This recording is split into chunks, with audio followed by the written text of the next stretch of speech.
All right. So happy Saturday. I am starting this series as something to extend my faith. And I think that I've been doing the Bible quotes of the day for over a year now. It's been an amazing opportunity to give me something to be grounded in and to, further my relationship with God. This is just the next step and kind of next iteration of that. So the way that this is going to work is basically I'm going to once a week do a little bit of a deeper dive unpack on one of the quotes of the day that I posted. And so disclaimer is that when I do this, it's not going to be as much prescriptive as it is me just sort of, talking about how it resonates with me and how it relates back to me and just the kind of the way that I interpret it. And so what I'm hoping to get out is people kind of see that and understand that your relationship with God, with your higher power, whatever you believe is yours exclusively. I think that a lot of times religion gets misconstrued as something that is, you have to follow it step by step every day for your entire life. And like, I don't think that that's the way it works. And I think that, God intended for us to have our own personal relationships with him or her or whoever you believe. And it's this constant, ever growing relationship. Right. So I really want it to be more about that and kind of portraying that as opposed to like, thou shall not, right? 10 commandments type of vibe. So that's just a little bit of the impetus.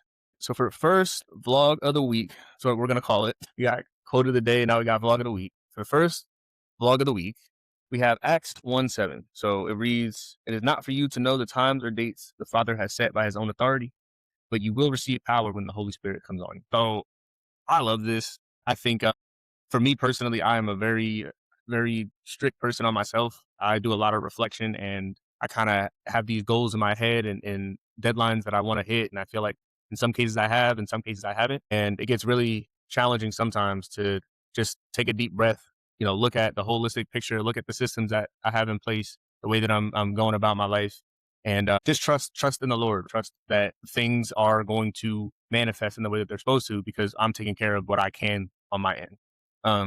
That's kind of like the first sentence. It is not for you to know the times or dates the Father has set by his own authority. And then the second one, but you will receive power when the Holy Spirit comes on you. Right. So this is like, I don't know about y'all, but for me, I get these the same way you get that New Year's resolution kind of kick and motivation, right? Like, let's go. I get those throughout the year and they'll be like 2, 3 days, right? 4 days, maybe a week if I'm lucky.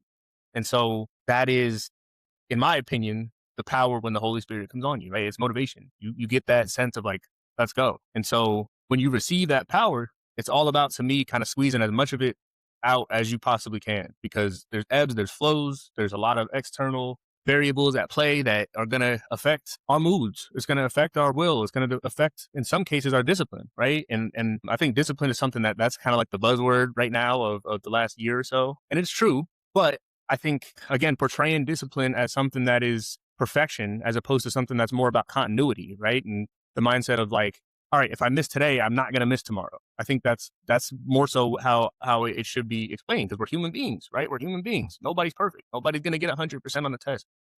So I think, again, I think there's a very powerful quote because of those two things, but saying that you'll receive power when the Holy Spirit comes up on you, that's that motivation. And that's when you really got to kind of kick it into high gear, like don't take that and let it be in one ear and out the other, right? Take that, get as much as much as you can from it and really be present in the time that you're able to do that and make that progress and take those steps forward in your life.